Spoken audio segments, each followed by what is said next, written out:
Welcome to It Takes Two. I'm Blair. I'm Chris. And today we'll be talking about Married at First Sight, Season 17, Episode 18. We are in Married at First Sight hell. We have been reviewing this show, I think, since last year. But I still need y'all to subscribe, like, share, comment. I want 150 likes on this video. You ready, Blair? I'm ready. Let's get into it.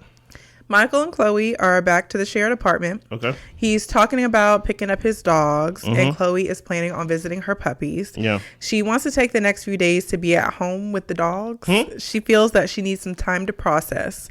Michael's wondering if something is bothering her, but he doesn't want her to feel that he's not supporting her. Okay. She says it's scary, but good that they'll be embarking on this marriage journey. She just needs to take a beat. You need to take a beat as in leave Michael in the apartment that beat it. As in they're supposed to be?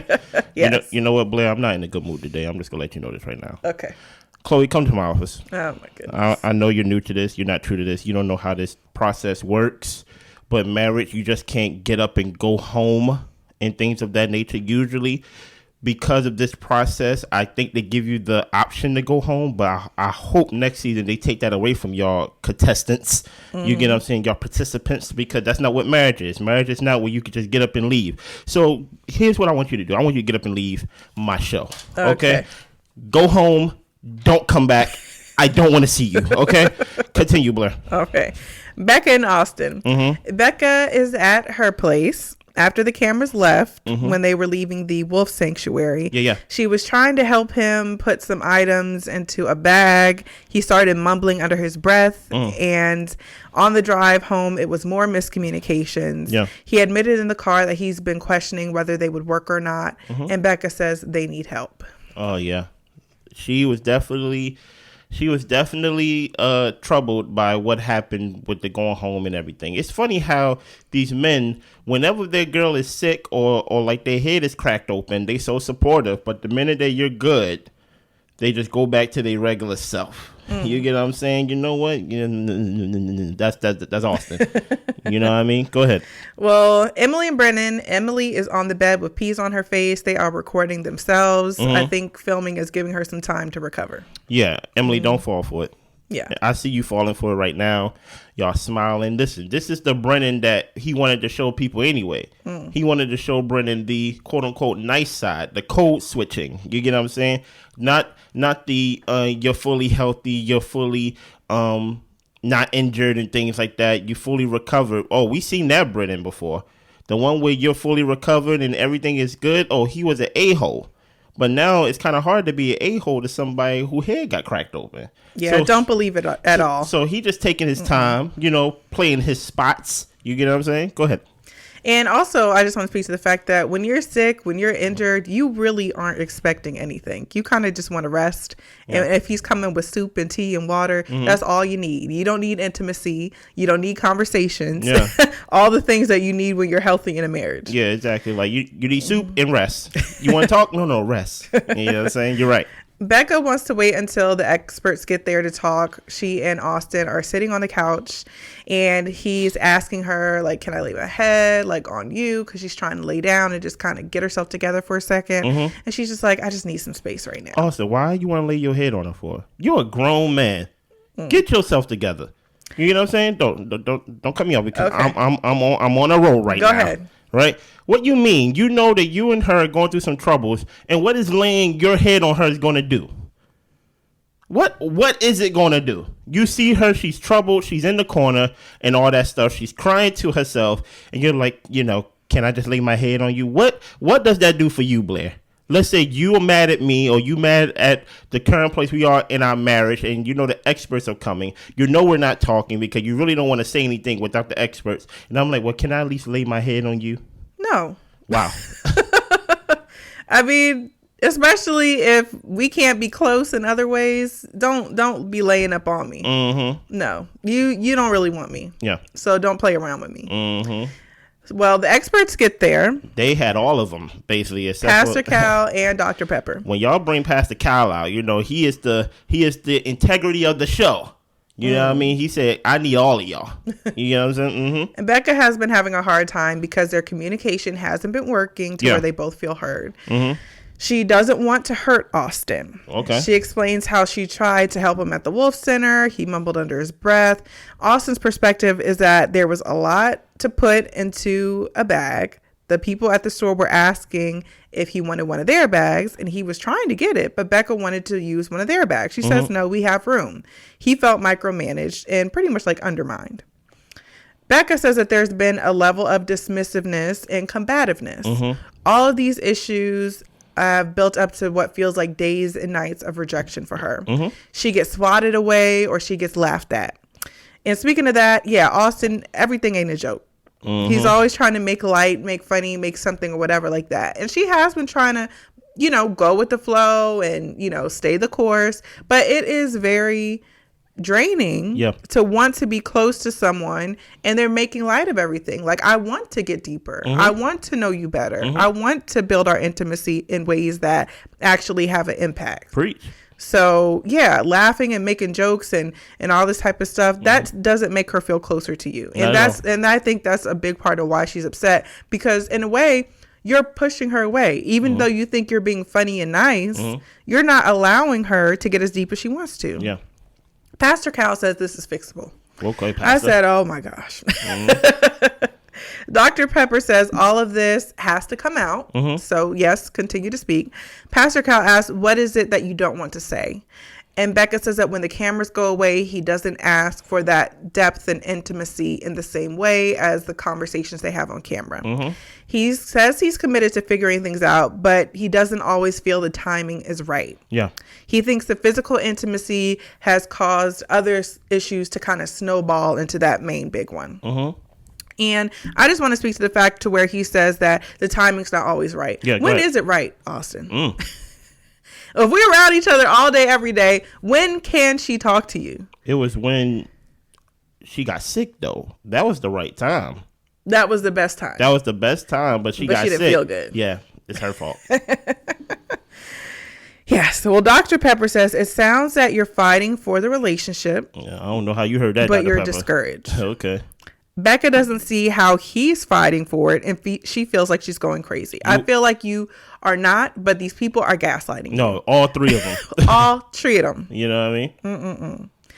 Dr. Pepper tells Austin if a woman doesn't feel sexually desired, it's corrosive to the relationship. Yeah. Finally, hold him accountable for something. I mean, Becca's over here bawling her eyes out. Like she is in an emotional wreck right now. Yeah. Part of this feeling comes from not feeling wanted enough. When she asked to be wanted, talking about the trip, he went to the celebrity's bedroom. Pastor Cal and Dr. Pepper started cracking up because they were like, what? Dr. Pepper said, is there a possibility that you got drunk to avoid intimacy? And she says, at the least, it's not putting your wife first. Yeah. Austin doesn't, he doesn't agree. He says it's not intentional. And Becca said that a producer prompted him to apologize. Becca believes it was a bad choice, but now she's questioning everything. Yeah. There's always something blocking the intimacy. Austin feels he tries, but it's never enough. Pastor Cal asks if he wants to work on this, and Austin says yes. Pastor Cal asks if Becca wants this marriage. She's the only one who really seems like she cares in this moment. She wanted it so bad up to this past week. Pastor Cal says, just try not to judge somebody on one moment in time. It's not one moment, though, Pastor. Dr. Pepper thinks they should back away from any decision-making conversation. So, Pastor Cal, that was a wrong question to ask. Actually, all of y'all is wrong, but I'm still going to let Blake get her issue off. And Dr. Pepper needs them to work on trusting each other. Okay. Austin says he's in it, he's committed, and he wants to try. They both need reassurance. There's admiration, desire, and hope. Becca is grateful that he said that he's there and he's fully in it. Yeah. And the reassurance helps her. Anything else you want to share on Becca and Austin as you gave us this beautiful scene that you read through? I was just really frustrated with the experts during the scene. I felt like Becca wasn't being validated enough. And I understand where Austin's saying, I'm trying, I'm doing the things I'm trying, and they're not enough for her. When are they going to say, like, yeah, that's not enough? What you're doing is not enough. Why don't you want to be intimate with your wife?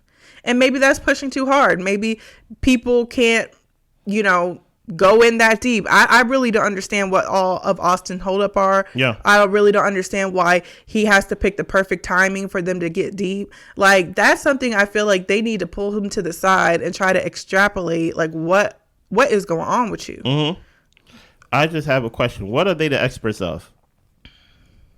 That's a good question. No, I understand Pastor Cal, so that title by itself gives the illusion that he's an expert at something. I'm guessing the Bible, I'm guessing his church or whatever. What are they the expert of? Dr. Pepper, don't her husband live apart or something like that? What is she the expert of? I think she's a relationship counselor, like a psychologist. Whatever it is. Mm-hmm. Because that goes right to Blair Point. They do not hold anyone accountable. All they do is basically push the progression of the show and what they intended in the beginning. But they don't really look at really the currency of like their relationship in the current moment. They basically go, look, man, you know, this is fixable. How does this feel fixable that we are less than 2 weeks away from decision day and she's crying, talking about literally the words that came out her mouth is, I don't know if I want the marriage. Right? You literally heard verbatim, right? That she's explaining about intimacy. She's explaining about all the empty promises that he made about when we go to this resort, when we go to this retreat, whatever it is, that we are going to work on our intimacy. Is that what Austin said, Blair? Is that what you read to us weeks and weeks and weeks on and things like that? So he goes there, and then on the first night, he's like, I want to sleep in the same bed as a NFL football player. How is that fixable, Pastor Cal? Tell me. Because I don't understand. Pastor Cal, come to my office. Oh, man. I'm tired. Are we going to have a show after this? I'm tired of this, Blair. I'm tired of everybody playing me and gaslighting me like I'm a fool. Pastor Cal, all you did was come in here and tell people it's fixable, but you haven't given anybody the steps to fix it. Get out my office. Get off my show. Off. I want you off. Dr. Pepper, come. Because you don't show up to work anyway. So it's cool anyway. This is the most I see Dr. Pepper in the past like 2-3 seasons and things like that. Y'all haven't done anything to help this couple. And guess what? At the end of the day, there are some things because I've been in therapy before, right? Not because something's wrong with me, but I just want to make sure nothing was wrong with me. But there is something to, hey, you're not doing your part.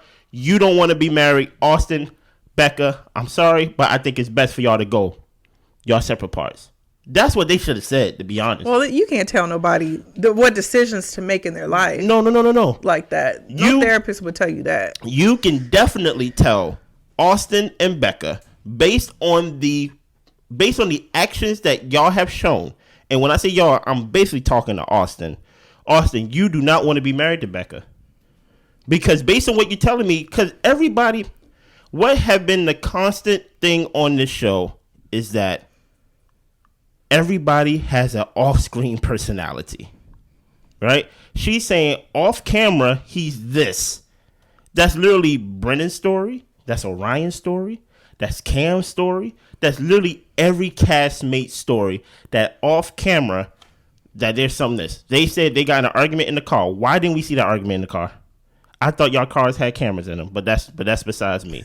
My whole point is, Austin, I'm just going to tell you straight up. I know we supposed to, protect men, protect people's feelings and things like that. If the shoe was on the other foot and if a woman didn't want to have sex and things like that, we would be more protective. But that's not the case. Austin, I'm not protective of you. You're weird. You want to sleep in the NFL bed, an NFL player bed instead of in the bed with your wife. You're weird. Get off my show. Get off my show, because there's obviously something dishonest about you that you're not sharing with Becca. I'm not going to put it on you. Everybody else is putting it on you. But you're weird, you're immature, you sitting there with that backwards hat as if like you just come off as a kid. And even when Becca brought up you wanting to sleep in the bed, he was like, come on now, like it's an NFL player's bed. I'm like, you're weird. Yeah. You're very weird. And I'm tired of them, and I'm tired of talking about them. Blair, if you have any more scenes with them in this show, I'm telling you, skip them. Okay. We do not want to hear this. Okay. Because it's the same thing. It's the same problem. Yeah. There's no fixing it. And it would be great if Austin just said he doesn't want to have sex, because then we can just like focus on other things. Yeah. But he's constantly dangling this carrot in front of her face. And that's my problem. And not delivering. And I don't know how she is supposed to trust this man when he doesn't deliver on what he says he wants. What did Dr. Pepper say? She said when a woman is rejected, I'm paraphrasing now. She said when a woman not feeling desired is corrosive to a relationship. Or no sex. No, she used the word sex She used sex verbatim. Okay. She said, like, no sex corrodes the relationship. And if you've been basically promising sex and not been given sex, you making the damage 10 times worse. Mm-hmm. So guess what? Austin, Becca, we already know y'all's story. You know what's going to happen. Y'all had this little come to Jesus moment, and then y'all said y'all go try, and then y'all going to have a scene where y'all by yourselves, and that's when Austin go say, look at us making steps towards the goal. I don't want to talk about it no more, Blair. I'm telling you, skip it. I don't want to hear Austin and Becca no more in the show. All right. All right, let's go. Michael is home. Yeah. In the shared apartment. Yeah, by himself. With the dog. It's crazy. Alone. Emily's still recovering. Yeah. Chloe and her friend meet up. Mm-hmm. The first week of marriage was a lot. She went home for a few days. She thinks Michael probably needed some time too. Mm-hmm. Don't speak for him. Yeah. Michael aligns with everything that she asked for, and the more she thought about him, the more she missed him. Yeah. The friend feels that he chooses his words wisely and wonders if his actions coincide with his words. And Chloe says that was a concern for her, of how kind of perfect he said things. And she is at this point, she's saying he hasn't given her a reason not to trust him.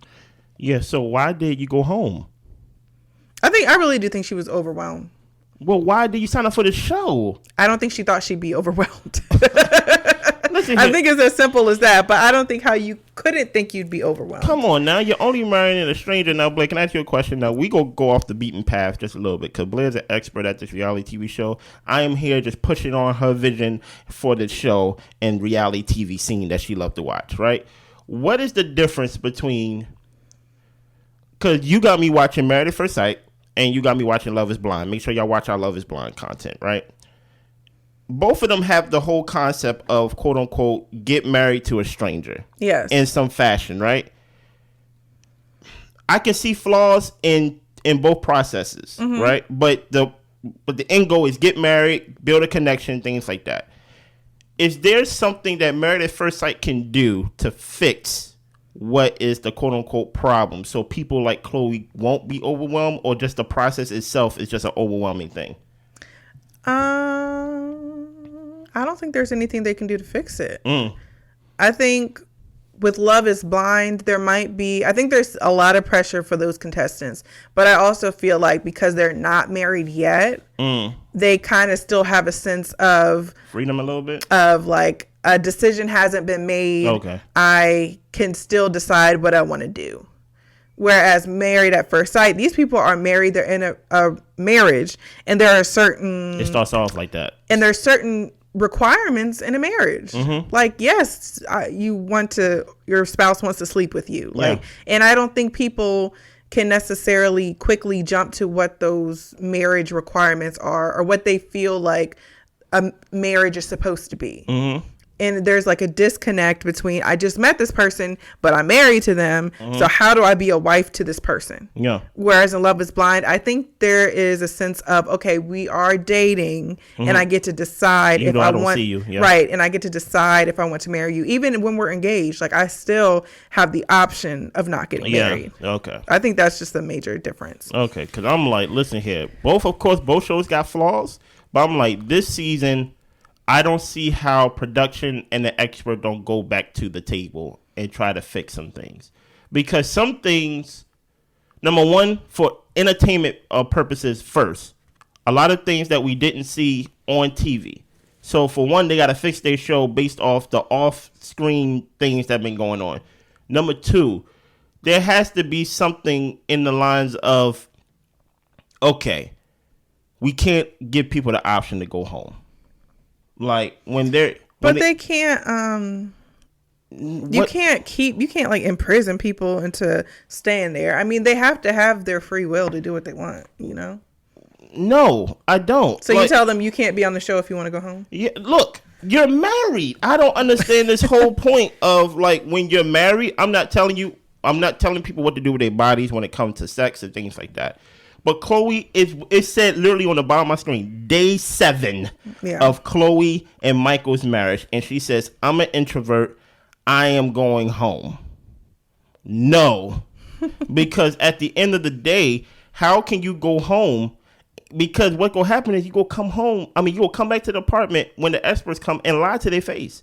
Yeah. And basically where y'all are in y'all marriage is basically going to be, quote unquote, you participated in potentially your marriage failing because y'all not together. This is not friends at first sight, as Pastor Cal said, but that's just my opinion. Yeah. Well, Brennan took Emily to get her stitches out. Yeah. We're going to skip Austin and Becca. Don't even say their names, please. Thank you. Chloe is at the apartment with her dog, Yeah. his dogs, Michael's cat. That's a lot and of pets. they're having a 90s themed housewarming party. Yeah. She is an introvert. She appreciated the time she had alone. Mm-hmm. He said that she seemed much more at peace and energized coming back. He ordered pizza, and then all of their people came over. Question: do you think anything about her saying that she had to be alone had anything to do with her being an introvert, or it had to do something with her really not liking Michael? I think it was a mixture of both. I think she was an introvert, so she needed some time to just be quiet, think. And I think she may not have known how she felt about Michael. Like she really needed to take some time to think about everything she's seen, experienced, how he's treated her. And like she said, she thought about all the things that she said she wanted in a partner. And she might have had to get real with herself. If she was getting hung up on those skirts and getting annoyed by him by the hour, then she probably did need a minute to just be like, okay, I'm tripping. He is a very nice man. You know? Or besides running, just say, hey, Michael, I think I have a problem with the skirts.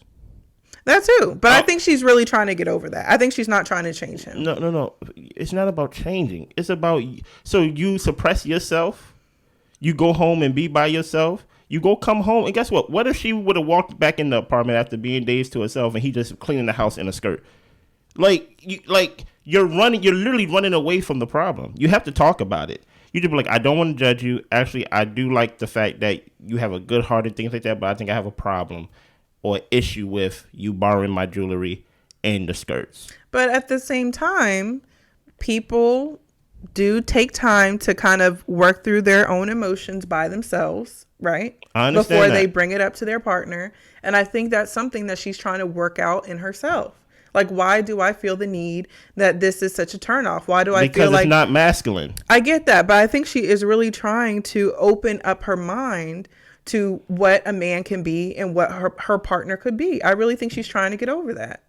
I don't know. I think what she's doing, I think she just suppressed it, and it just will come out in other ways. Okay. It just gonna be a snowball effect. That's just my opinion. Yeah. Well, then how should she decide what's appropriate to bring up and what's not? No, that's what marriage is. You talk about everything. Like not necessarily. Like you bring it up. If she has a problem, she has a problem to the point to where she's talking to us about it, but not him. Yeah. So I'm like, if you're talking about it, period, you should talk about it to your partner. That's literally what I just said. Okay. So my thing is, she has a problem with it. It's obvious she has a problem with it because she only compliments him or things like that when he's doing something physical or when like he's doing something masculine. I think they have a scene in here where like they do boxing and stuff together and things like that, and she likes that. When he was doing the little Ninja Warrior stuff, she liked that. Yeah. But when he wearing a skirt or have a skirt, she's talking to the cat like, your daddy likes skirts. She's talking to us like, I don't know how I feel about the skirts. Or she's doing passive aggressive things about the skirt. You have a problem with it, so let's talk about it. Maybe he can ease your mind about it. Maybe he don't take the skirts as seriously as you do. He like, you know what, I just wore it a couple times and things like that, but I don't really wear it like that. I throw it away. But you don't know. That's so true. Because you don't know, you go to your friends and they give you opinions. You think to yourself, you have your own opinions, except going directly to the source and saying, yeah, I don't know how I feel about you wearing my grandmama pearls. Yeah. Like, come on now. Stop I do that. agree with that. I think if she is, which she has been going around to people, to confessionals, talking about it. Making little slime remarks. It's one thing yeah. if you're trying to get over it internally. It's another thing if you're going and telling everybody except your partner. Yeah. So I get you on that one. Well, the friends come over. Chloe tells them about how she took a few days away. And then Michael, he kind of says in a way like, yes, we decided to take time apart so that we can be fully present when we're back together. And she is fully present. So Michael made it look like a united front. I mean, goodness gracious. Michael's friend pulls Chloe, and she felt that Chloe was doing a lot of explaining, and then the friends give her advice to basically communicate with Michael. He is a bit of a people pleaser. He's not always going to say how he truly feels about something because he wants things to be good. And there is no over communication when it comes to him. And she tells him she hasn't been vulnerable in a long time, and it really is pushing her to her limits because she's not the best communicator. So why do you sign up for this show? I don't understand. Y'all know these things about yourselves, and y'all rather work on it with somebody else and potentially ruin their life and ruin how they view things. Y'all saw Michael's face when she was like, I'm going to go home. And he just like, well, all my brides keep leaving me. Yeah. But besides you actually doing the work of actually fixing it and doing it before you combine your life with somebody, it's not good enough just to say, yeah, I've been pushed to my limits. It's not good. It's not good enough to just admit that you have a problem. Yeah. Fix the problem. But I also think some people have been by themselves for so long. Yeah. That they just know. And they feel like I've worked on these things, like I'm better than I've been. Yeah. But it isn't until they're in a relationship to where they're faced with those relationship problems. Yeah. And they're like, ooh, I really thought I'd be able to handle it differently, but the way like my natural responses are kicking in and I'm having a hard time of doing what I know was the right thing. That could be true. And I do think that might be the issue for her. Facts. But anyway, I can't believe I'm giving her so much grace because I'm not a fan of this lady. Anyway, her friend asked Michael, did they have concerns when Chloe took her time apart? And he said that he trusts what they feel they need to do the best to put their best foot forward in the relationship. The friend asks, what are some of y'all's disagreements? And Michael says that he feels she's selfless and mindful of others. He doesn't want her to overextend herself in her low moments. What about the pearls? He wants to create the best environment for love to grow. The pearls, the earrings, the skirts, the lack of I don't think he masculinity. knows that's a problem. And that's the problem. Yeah. That's the problem. That's what I'm saying. Go ahead, Blair. Yeah. His friend tells Chloe, don't let him get away with not being honest and real. And Chloe realizes, yeah, they're both people pleasers, but they both need to be authentic if they're ever going to be happy. Yeah, and here's my thing about that, right? What's going to happen with Michael, even though we may not see it, there's only a certain amount of time a person is going to put you before themselves. If Michael's the one that always got to adjust, as I think Chloe even mentioned it, like he's been the rock so far, and he's the one that got to support, besides feeling supported and things like that, he's going to resent her. Because at the end of the day, he's not with a child. He's with another adult, another capable adult. Yeah. So if everything always got to be on Chloe's comfortability and Chloe's okay with this, okay, Chloe's okay with us, I live by myself for 6 months, we live together for 6 months and things like that, he's going to resent her.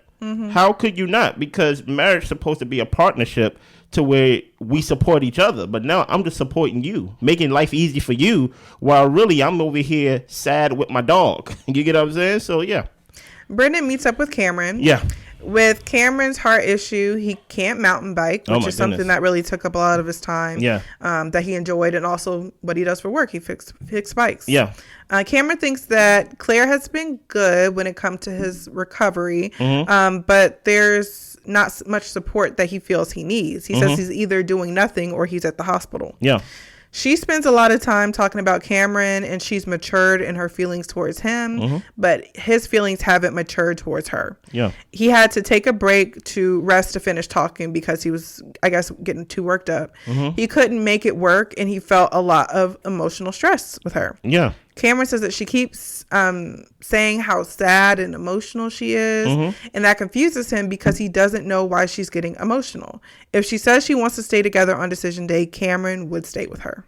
He said he would? Yeah. Okay, Cameron, come in my office. He says, I'm not going to leave her hanging out like that. No, leave her hanging out like that. And matter of fact, no, leave me hanging like that. Cam, I don't want to see you on the show. Claire, I don't want to see you on the show. I don't understand what y'all think. Like, is it a prize to stay together? Y'all have shown no intimacy this whole time. And now you treating it like some type of pity thing. Like, because you were with me when my chest was hurting, if you want to stay together, we going to stay together. Claire, if you even say you want to stay together, you're a liar, and you should really change your profession. Oh, goodness. Because she says she want to be a counselor, expert, or things like that. Maybe she want to be on Married at First Sight as an expert. Change your profession, because you have been dishonest this whole time. Throughout this whole process, you over here talking about you cared, and you over here with the fake tears. I think she was sitting with who mama was like she's sitting with her mom. her mom and things like that. Over here talk about how you was trying to be supportive and things like that. Let's talk about before Cam chest started hurting and things like that. What type of wife you was. What type of partner you was. What type of partner Cam was. Both of y'all, get off my show. Y'all can share this pink slip. Okay? Let's go, Blair. Claire meets up with her mom. Yeah. And Cameron doesn't want Claire there to support him. No. When her mom had cancer, she isolated. And the mom is like, that's a common thing that people do when they're not feeling well. Yeah. Claire says she met an amazing person. Oh my gosh. And he calls her out on her ish. She doesn't think they were good to be married together. She starts tearing up because he's such a beautiful person. Since when? You could not stand that man. You really could not stand that man. So what is all of this? Like I said, at the end of the season, I want a reunion. And then I want another reunion with the experts. I really want to hear what the experts thought. Listen here, I'm going to be on the internet looking for any Pastor Cal interviews, any Dr. Pepper interviews, any Dr. Pia is her name? Yep. Any interviews. We need a reunion just for them of what they thought on this cast and how they couldn't help them or how they could have helped them better, in my opinion. Okay. Michael takes Chloe to his boxing gym. Yeah. He teaches her some basic moves. Mm-hmm. She was turned on by him in the ring. Of course. Chloe addresses how his friend said he was a bit of a people pleaser, and she wanted to talk through what he needs from her. He's been the rock for her a lot, and that hasn't been fair to him. She says that he can tell her when she needs to chill a bit. He doesn't always realize when he's being a people pleaser. He feels that the support he's given her is, has been decent. Yeah. But if it ever gets to the point where it's beyond his capacity, he'll let her know. Hey, listen here. You always hear her talking. Chloe talk about, oh, I'm so hot and turned on whenever he's doing masculine things. There's going to be a lot of times that Michael's not going to do masculine things. True. So, like I said, what you're looking at is not going to be your everyday quote-unquote Michael. He's climbing the gym one day. He's wearing a skirt another day. He playing boxing one day. He's wearing your apparel the next day. Talk about it. Mm-hmm. You know what I mean? Then Emily and Brennan get on Zoom with the experts. Yeah. They give her well wishes, and she said that they are bonding more, pretty much. And that is the end of the episode. Are they bonding more? Bonding on what, Emily? Bonding on what, Blair? You asking me? Yes. What are they bonding on? Trauma.